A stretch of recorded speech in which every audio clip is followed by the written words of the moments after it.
Hi, this is Tara Greene, and I'm going to do a 2018 yearly forecast for each sign.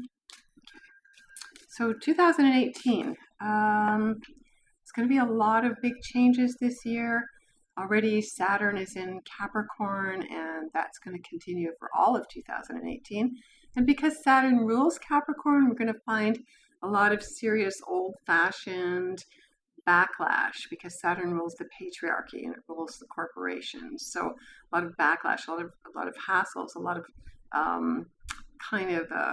solidification and challenges because Saturn is the great teacher. You know, Saturn is not all bad. Saturn is Father Time, and he is reality. And so, you know, the reality show in the States with Donald Trump, you know, in some ways we have to deal with that fact. And what are we going to do about it? Now, the other big shift that happens this year, Saturn in Capricorn is an earth sign. And so all earth signs are feminine, actually, and very practical. Now, there's a big shift that happens May the 15th, which is when an outer planet, which is called a transpersonal planet, enters the sign of Taurus, another earth sign.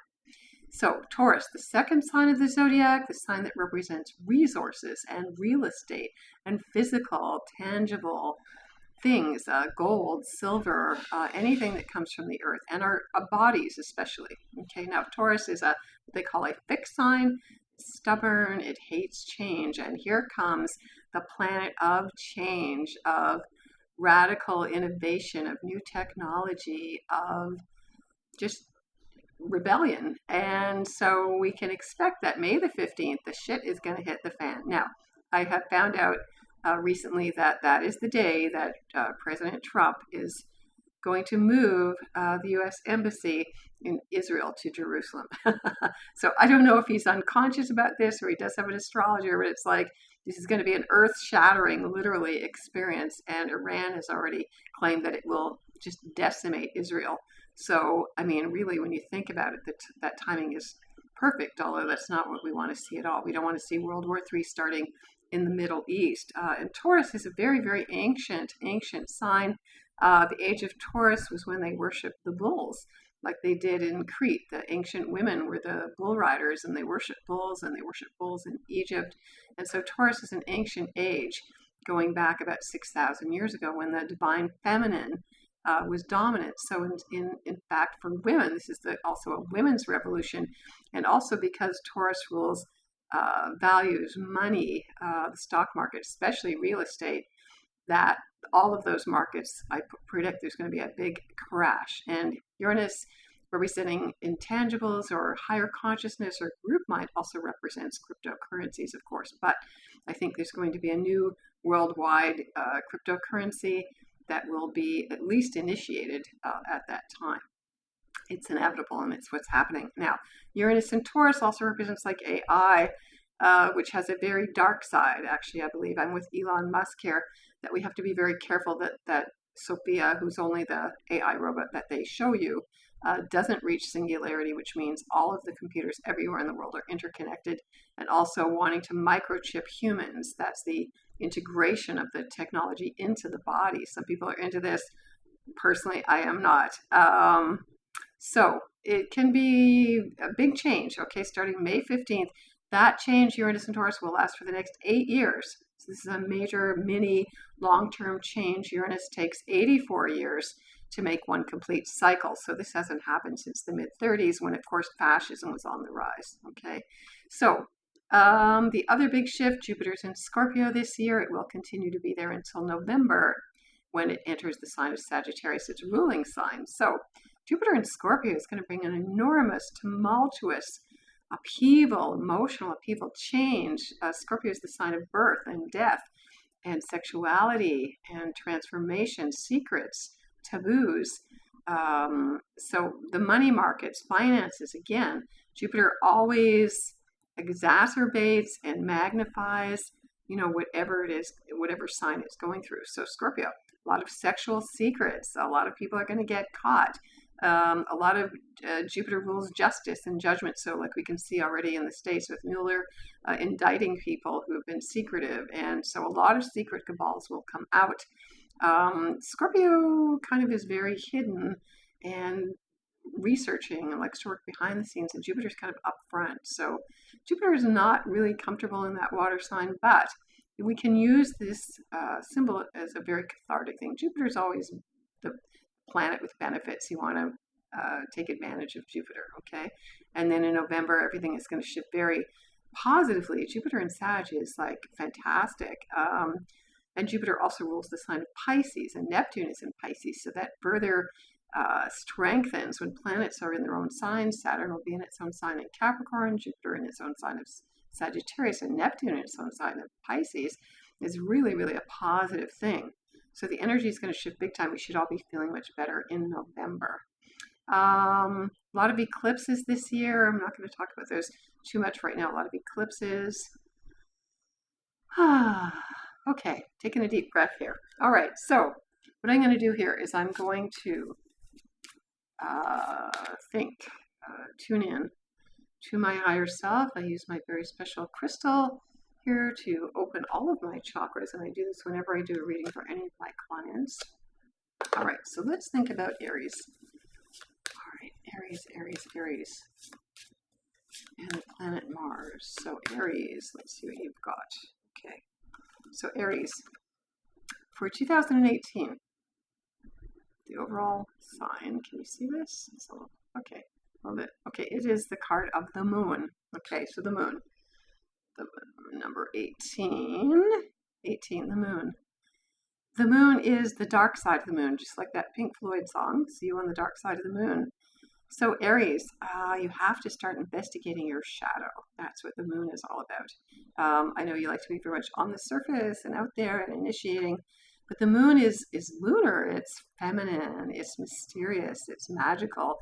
It symbolizes kind of the unknown, and we tend to be afraid of what we don't know. Okay, so it represents your own unconscious. And what we're not conscious of is going to run your life, according to Carl Jung. So investigating your own deep cellular consciousness, I would say, that's really what the moon represents. It is a rebirth card. So for Aries, you would be prepared to go through a major rebirth this year, which for you may take until, I would say, Jupiter enters Sag in November, when Jupiter will be in a harmonious element with you. There's a lot of water going on at the beginning of the year. Things will shift into fire a bit more in March, April. So the moon, facing your fear. What is it that scares you the most? If you don't deal with your own shadows, they will run you for sure. Okay, so the moon. All right. So Taurus. So Taurus, again, like I mentioned, the big change for you happens May the 15th and all through this year. So Taurus, what does the tarot have to say for you? Okay, so Taurus, you get the symbol of the world here. So if you're familiar with the symbols in the tarot, the number 21, the symbol of the world, is the last in the major sequence. The tarot goes from 0 to 21 or 0 to 22. The number 21st card is the last in the sequence. So the tarot is an incredible teaching device for describing the soul's journey from the beginning as the Fool to the world. Okay, so the world is like the planet Saturn. It represents physical, hardcore reality, that which we can taste, touch, feel. The fact that I'm apparently here in my third dimensional physical body talking to you through this amazing medium, it's Saturn. Okay, so Saturn, father time, ruling the sign Capricorn traditionally, and the sign of Aquarius, even further back, rules two signs. So the world, this is where we step out into the world. This is where we take responsibility for creating everything in our lives. So the universe asks you to take responsibility, Taurus. Okay, you have to know that you are creating everything. And also it signifies that you're going to end a cycle, learn that lesson. You don't want to repeat that lesson. Learn that lesson and then begin a new birth, new cycle. So when you take responsibility, you're free. So Taurus, I would say yes, especially May the 15th, you are starting a brand new cycle. It's going to be a whole new world. Okay. All right. So Gemini. So Geminis, well, Neptune is in Pisces. It is in a hard aspect to your sign. That's, of course, going to continue for this year and into many, many years. Let's see what else we can say about Geminis, you know. All right. So Geminis, you have this symbol here called the Chariot. This is number 7. And the number 7 has a very powerful influence throughout the world. You know, we all work under a 7-day-a-week calendar, and that number 7 is based on the traditional classical or 7 planets, which is the sun, the moon, Mercury, Venus, Mars, Jupiter, Saturn. Okay, those are called, we call the sun and the moon planets just to make things convenient. Now, so everything, 7 days of the week, 7 musical notes, 7 colors of the rainbow, 7 chakras if you do yoga. So learning that everything has a place and a time, Gemini. Okay, now the number 7 is also like the sign of Cancer, so it is very watery and emotional and represents the womb. So your home, your childhood, your mother, your family, this might be something that you need to cultivate or pay attention to right now. Also, where do you feel you are in the driver's seat in your life? So Gemini, how in control do you feel of your emotions, of your path? You know, the Chariot is also like a victory lap. You could think about Gladiator, or going further back, Ben-Hur, you know, where the charioteer literally makes that victory lap. So do you need to celebrate something? What do you need to do to get to that victory lap? So the Chariot also indicates that even though you seem very detached, I think deep down you are very emotional and very sensitive. And the Chariot is about really protecting yourself, but not closing yourself off. You know, you need to be open to experience and ride that wave. You know, Gemini tends to split things into black or white, but in the East, where they call it yin yang, it's way more balanced. You know, Gemini just needs to see both halves of things, but not to split it. So this Chariot energy kind of brings moisture, or brings wholeness to it all, so that you can kind of, rather than chop it up, kind of ride in between it. Does that make sense? Okay. All right, Geminis. Okay, your vehicle, and it's really the emotional body, okay, that you need to ride. Okay, Cancer. So Cancers, for a lot of you, the planet Saturn this year, for Cancers born in the first 10 days of Cancer, Saturn is opposing your sign, and Saturn is always the karmic teacher, the limiter, one of obstacles. And so Saturn's asking you to get serious. It can be giving you a hard time emotionally, restricting you, making you feel tired, especially Saturn is like lead, making you feel quite tired. So this is the card, Cancer, of the Hierophant. Now, the Hierophant, number 5 in the tarot is traditionally called the Pope, the Hierophant, a high priest, a rabbi, an imam, whatever you want to call him, the shaman even. It represents that you need to have that sense of being able to connect to your own higher self, or your guardian angel, which is the whole purpose of the tarot. So how out of balance are you with that? You know, the Hierophant can be very centering. It is related to this sign of Taurus, which is another feminine earth sign. So listening to your own higher self, not getting caught in the physical realm or the emotional realm or the mental realm, but really listening to your higher self. You know, we use 4 elements here in the West, the 5th being spirit. Okay, and this is what the Hierophant represents. Ether, they used to call it. And so you can get very stubborn with the Hierophant, okay, Taurus. So it's about listening to your gut instincts, Okay, I wonder if this is breaking up. I seem to see the image breaking up here for some reason. So I hope that this is recording properly. I don't know why we'd be breaking up. If we do, I have to start all over again. Okay, so the Hierophant, Cancers. It may be that you're dealing with authority figures as well, or kind of really confronting your own consciousness. It's also about speaking your truth. The Hierophant, Taurus, rules the throat chakra. And so you want to be able to make sure that you speak your truth.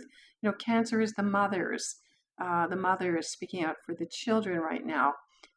This is something that, we will see more and more during 2018. Also, the women's movement getting more grounded, being more functional, being more resourceful, being more of a power, being more of a force. So when you listen to your higher self, you know exactly what to do. Okay, Cancer, the Hierophant. All right.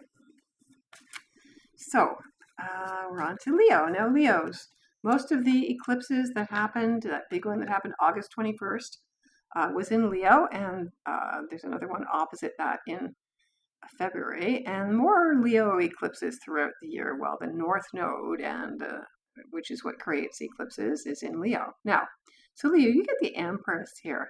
And the Empress is, of course, like Venus. You can see her symbol here on the shield, Venus. So this is about bringing more beauty, more harmony, more love, more joy. For you female Leos, she is a pregnant goddess. She is the goddess of love, Venus. So a lot of love in your life. Can be extremely romantic this year, especially because you're in the spotlight. When the North Node is in Leo or whatever sign it's in, that sign is kind of like the major compass point. This is where everything aligns to Leo. So creative, nurturing, birthing, conceiving, also receptive. All the feminine signs are considered to be receptive, and Leo is a fire and active, a masculine sign. So again, where do you need to balance? It's also can bring you great gifts, Leo. Also relating to your mother.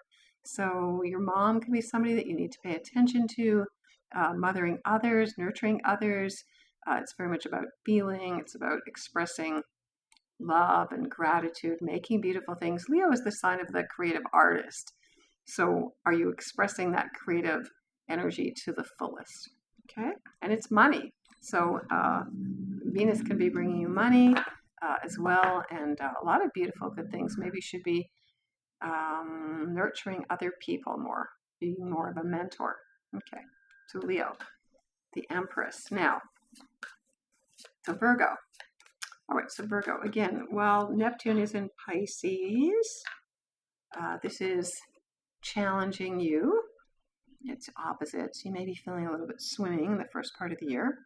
So, Virgos, you get the Devil here. Now, if you're not familiar with the tarot, again, and I've seen this myself when I do workshops and I go through the 22 major arcana, the Devil and the Death card and the Hangman are kind of the three cards that throw people the most, but especially the Devil, because literally people think it is the Devil. Now, the Devil in the tarot is related to the sign of Capricorn, Virgo. So this might be your own shadow. Again, what is it that scares you?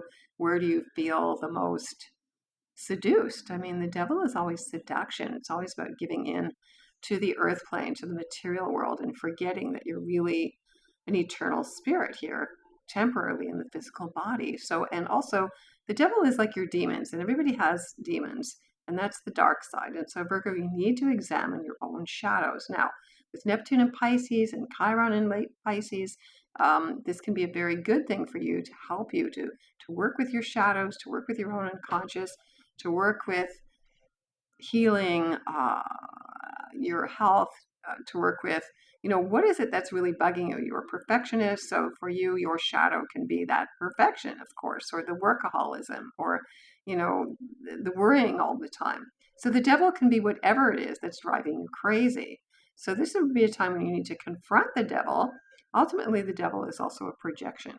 The Devil can never really control us because we have choice, we have free will. And so you want to make sure that you're also not caught in any kind of limiting relationships, structures, jobs, things where you're not treated fairly. The Devil, again, is fear itself. And, what are you most afraid of? Maybe you need to look at those shadows and confront them and then laugh at the Devil. Okay, Virgo. All right. Libra. So Libras, again, if Saturn is in Capricorn, Saturn will be challenging those of you born in the first 10 days of Libra. Now, so Libra, you get strength.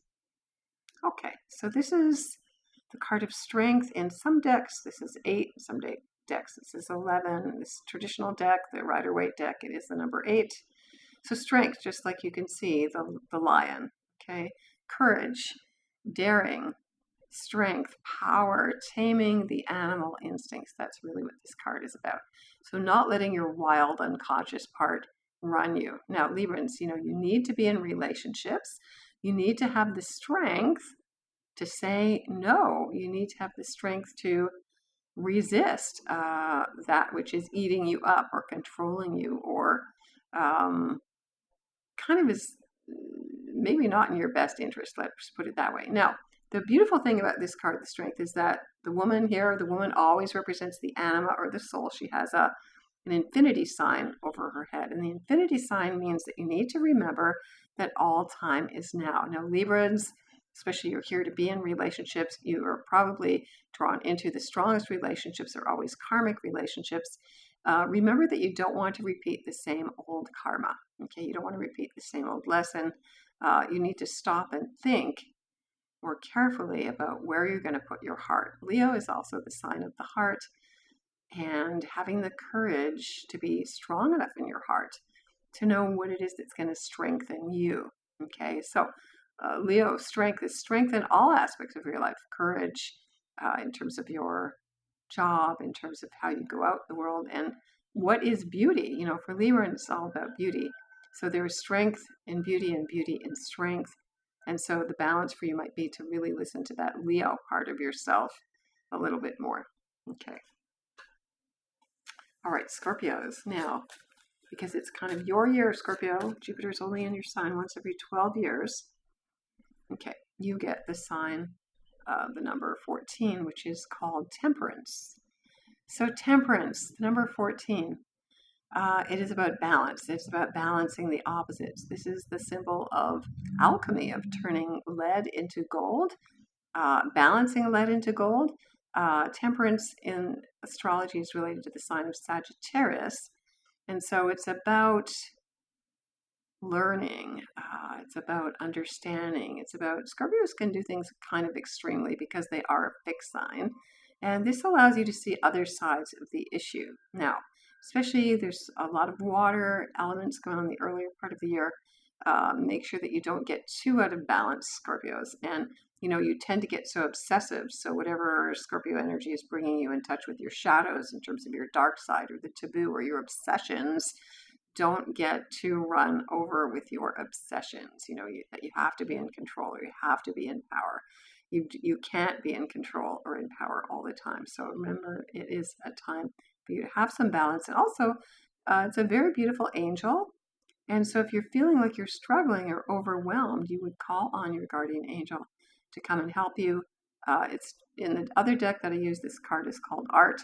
And so maybe it would be really beneficial for you this year to do, if you need therapy, if you need help, to do expressive arts therapy, or just paint, or get out some watercolors and just play with the colors and let your unconscious express themselves. That can be a very, very powerful way of understanding what's going on for you unconsciously. Okay, so Scorpio, temperance, balance. Okay. All right, so Sagittarius. Sagittarius, you have the card of the Hermit. Okay, so the Hermit, number 9. Well, I think all Sagittarians are kind of giving a big sigh of relief that Saturn is not in our sign anymore. I'm a Sag too. So this is the Hermit. The number 9 is about completion. Now, while Saturn is in Capricorn, in terms of sun signs, Saturn is then in your solar second house, which is the house of money, of resources, of physical and tangible things. So the Hermit is like the sign of Virgo.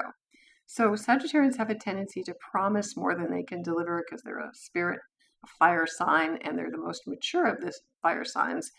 Sagittarius really means the sage. But this is about finishing what you start, okay?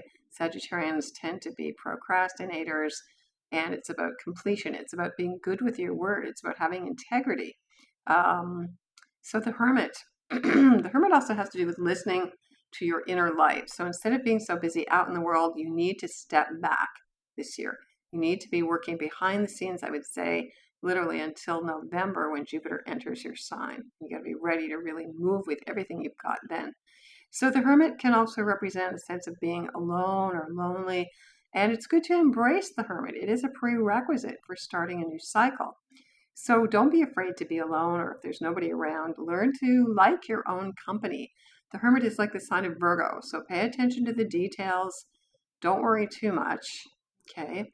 Don't get frustrated too fast. You know, the Hermit is very wise. If you listen to your own gut wisdom, you'll be fine. Okay, so Sagittarius, the Hermit, completion. All right, so Capricorns. Now, Capricorns, you should be feeling pretty good with Saturn in your home sign. Okay, so Capricorns, you have the Lovers. Now, this is probably everybody's favorite card to see, the Lovers. The number 6 in the tarot is also related to the symbol of Gemini.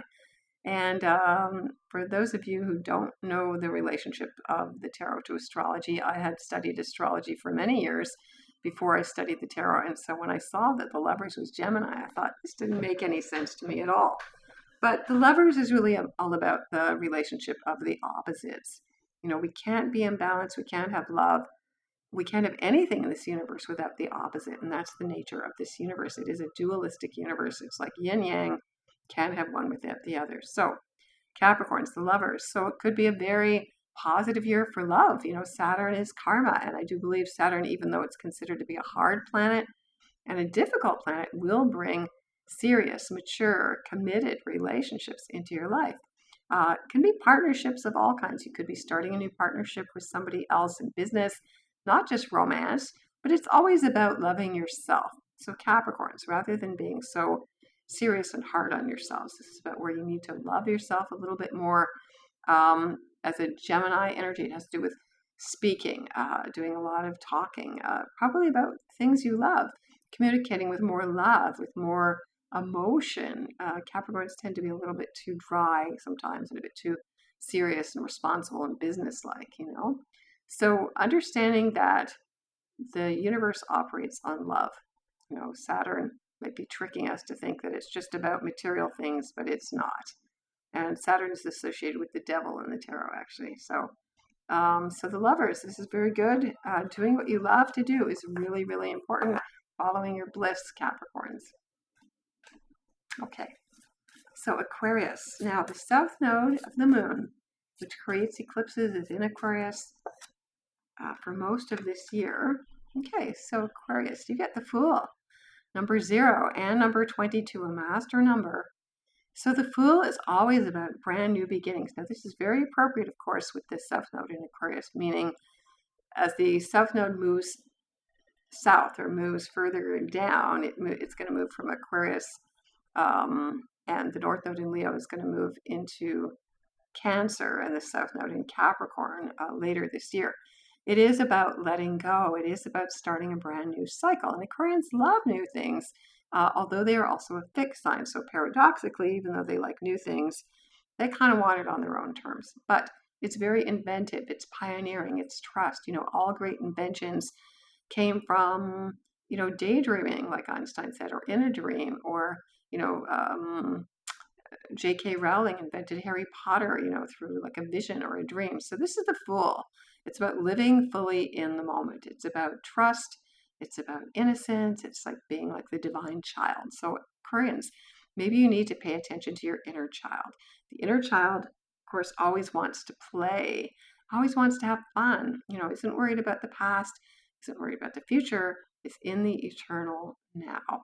Okay, now, Aquarius is an air sign. You can be a little bit detached in your head. And the Fool is really like about enlightenment. So it's beyond your mind. When you get out of your head, when you lose your mind, that's when you get really super creative. So everybody has Aquarius somewhere in your chart.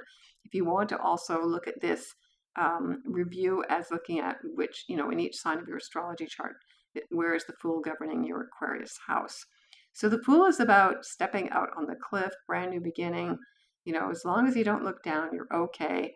So the Fool, you shouldn't care what people think. You know, all great mad scientists usually have some incredible invention and everybody thinks you're crazy or whatever the new idea is. No, no, no, it can't be done. But it always has to start from nothing, from pure the void. That's what the circle is. Everything comes from the void. Don't avoid the void. Be willing to step out of your comfort zone into the unknown, Aquarius. Okay, so Pisces. All right, so we're at the last one already here. So Pisces, you are the most spiritual sign There's a lot going on for you with Neptune and Pisces. This is going to continue for quite a while. Your ruling planet. Now, this is the card number 20, the card of judgment or judgment day. So if you're familiar with the book of Revelations, that Christian mystical book, in the book of Revelations, a very complicated book of symbols. Most of them are not to be taken literally. They are archetypal symbols. The judgment day is about the New Jerusalem, when Jesus comes back, when the Messiah comes back, whatever way you want to think about it. And this is the angel Gabriel blowing his trumpet, and the dead rise again. It's considered that the faithful will be lifted up. Not everyone apparently gets saved, but so judgment, the number 20, it really has to do with, again, rebirth, resurrection, Pisces, letting go, letting die what isn't serving you anymore. For Pisces, a lot of people, what they really have to learn for all Pisces is boundaries. Okay. So the judgment day, where are you being too judgmental about yourself that you have to do things a certain way? Pisces also tend to buy into the guilt, and that's a self-judgment. Ultimately, we're not judged by anything else but ourselves. And so this is a very important lesson. We always judge ourselves the harshest. There is no jail.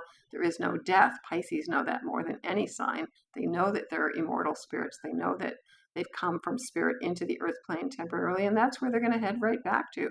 So don't worry about other people judging you. Don't judge yourself. Don't judge others. What do you need to rebirth in your life? This is a very powerful card. Okay, so it's about listening. Now, Pisces, you're very psychic, very intuitive, clairvoyant, clairaudient, clairsentient. So Angel Gabriel is audience. So listen to your guardian angels talking to you. Make sure that you work with your guardian angels, especially if you're feeling kind of lost or don't know where to go, and or even in a dark space, in a hopeless space. Could be giving up your addictions. That's a very big one for Pisces. So listening to your higher self, listening to your guardian angel will help immensely. So I will restamp these cards so you'll know which ones that you got. 2018 is going to be an amazing year. It is numerologically, 2018 is the number 11, and the number 11, for people that know about the 11/11 phenomenon, I think it's pretty well known these days. The number 11 is a master number, and it is a pre-encoded memory trigger to remember that you already know everything, that everything you need is already inside you. You're already enlightened. That's what the Buddha taught. That's what Jesus taught, even, that you are already an enlightened being, and you're a hologram of all that is. So the number 11 is about memory.